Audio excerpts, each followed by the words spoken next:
Assalamualaikum, perkenalkan saya Giovanni Ivan Indra Purnama dari Universitas Negeri Surabaya. Pada kesempatan kali ini saya akan menjelaskan topik pembelajaran mengenai sumber daya air laut dalam guna menyelesaikan penugasan mata kuliah oceanografi. Lingkungan laut merupakan salah satu sumber daya alam yang besar di bumi yang mengandung berbagai hal-hal besar di mana dapat dimanfaatkan manusia untuk dikumpulkan, dipanen, dan ditambang. Hal ini meliputi makanan yang bersumber dari laut, berbagai mineral, dan produk minyak bumi dari berbagai sumber. Jumlah rupiah dalam sumber daya yang diambil dari laut adalah ratusan miliar per tahun. Namun kita bahkan belum mulai memanfaatkan beberapa sumber daya yang ada di lautan. Sumber daya air laut dalam adalah sumber daya yang meliputi ruang lingkup yang luas dan mencakup kehidupan laut seperti flora dan fauna, mulai dari organisme mikroskop hingga paus pembunuh dan habitat laut, mulai dari perairan dalam hingga daerah pasang surut di pantai, dataran tinggi, dan daerah muara yang luas. Manfaat dari sumber daya air laut apabila dimanfaatkan dan dikelola secara maksimal tentunya akan memberikan keuntungan dalam jumlah yang sangat besar. Manfaat laut bagi kepentingan manusia di antara lain adalah sebagai berikut. Yang pertama, sebagai tempat tersedianya rumput laut untuk bahan makanan, obat-obatan, bahkan kosmetik. Kedua, sebagai tempat objek wisata bahari. Ketiga, sebagai sumber protein hewani seperti udang, ikan laut, dan kerang. Dan yang terakhir yaitu gelombang dan arus laut dapat didaya gunakan untuk dijadikan tenaga listrik. Luas laut Indonesia mencakup 2/3 dari seluruh luas wilayah Indonesia, yaitu 5,8 juta kilometer kuadrat. Di dalam laut tersebut tersimpan kekayaan alam yang luar biasa besarnya. Potensi sumber daya laut di Indonesia tidak hanya berupa ikan, tetapi juga bahan tambang seperti minyak bumi, nikel, emas, pasir, biji besi, timah, dan lainnya yang berada di bawah permukaan laut. Kekayaan yang dapat dimanfaatkan sumber daya laut yang lain adalah sumber daya alam berupa mangrove, terumbu karang, dan lainnya. Secara umum, macam-macam sumber daya laut terdiri atas sumber daya pulih, sumber daya tidak dapat pulih, dan jasa-jasa lingkungan kelautan. Yang pertama, sumber daya dapat pulih. Sumber daya dapat pulih terdiri dari berbagai jenis ikan, udang, rumput laut termasuk ke dalam budidaya pantai dan budidaya lautan. Indonesia dianugerahi dengan laut yang begitu luas sehingga ikan di dalamnya juga beraneka ragam. Potensi lestari ikan laut sebesar 6,2 juta ton dan potensi sumber daya perikanan ini tersebar dalam 9 wilayah pengolahan. Sampai tahun 1998, produksi perikanan laut Indonesia baru mencapai 3.600.000 ton atau sekitar 58,5% dari total potensi sumber daya perikanan laut yang dimiliki. Sementara itu, potensi produksi budidaya ikan dan terumbu karang dan rumput laut adalah 46.000 ton per tahun dan 482.400 ton per tahun. Potensi sumber daya hayati laut lainnya yang dapat dikembangkan adalah ekstensi senyawa-senyawa bioaktif.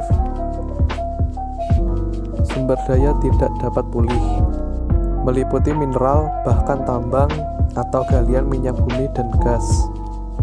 Sumber daya alam lainnya yang terkandung dalam laut kita adalah terdapatnya berbagai jenis bahan mineral, minyak bumi, dan gas. Menurut Deputi Bidang Kekayaan Alam BPPT, dari 60 cengkungan minyak laut yang terkandung dalam Indonesia, sekitar 70% atau sekitar 40 cekungan terdapat di laut dan diperkirakan ke-40 cekungan itu berpotensi menghasilkan 106,2 miliar barrel setara minyak.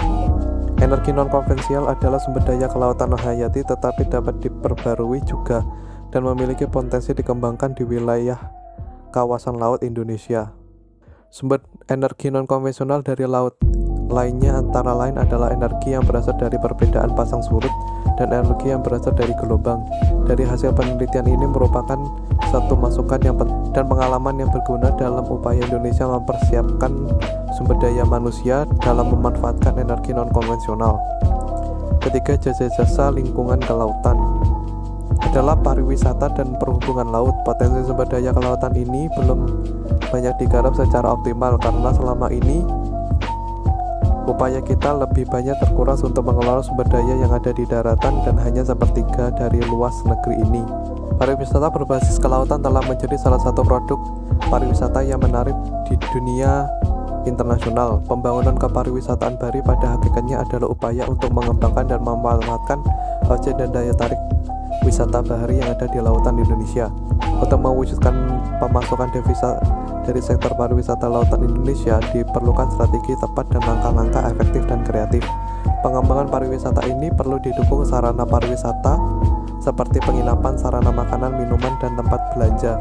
Potensi jasa lingkungan kelautan lainnya yang masih memerlukan sentuhan pendayagunaan secara optimal adalah jasa transportasi laut. Karena sebagai negara bahari ternyata pangsa pasar angkutan laut baik angkutan maupun antar negara masih dikuasai oleh armada niaga berbendera asing. Ancaman terhadap sumber daya laut.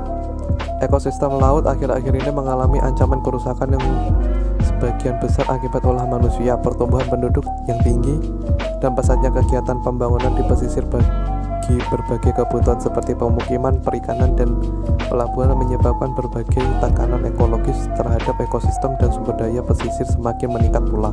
Terdapat 3 ancaman terhadap sumber daya laut, yaitu yang pertama sedimen dan pencemaran. Sedimen dan pencemaran bisa terjadi karena meningkatkan jumlah penduduk dan adanya kebutuhan akan lahan menyebabkan manusia mulai membuka lahan bahkan di daerah hulu dan hilir sungai. Pembukaan lahan untuk pertanian menyebabkan banyaknya zat hara atau limbah pertanian yang terbawa aliran sungai dan berakhir di lautan.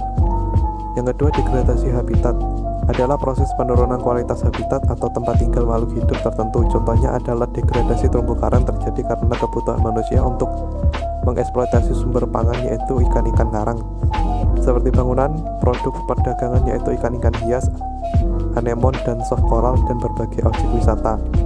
Yang ketiga adalah degradasi sumber daya dan keanekaragaman hayati. Degradasi sumber daya alam seperti penebangan hutan mangrove, rusaknya terumbu karang mengakibatkan hewan-hewan yang hidup di daerah tersebut berkurang jenisnya dan terancam punah. Kegiatan reklamasi pantai juga diperkirakan akan merubah struktur ekologis komunitas biota laut. Sekian dulu pembelajaran dari saya, kurang lebihnya saya mohon maaf. Thank you for watching. Wassalamualaikum warahmatullahi wabarakatuh.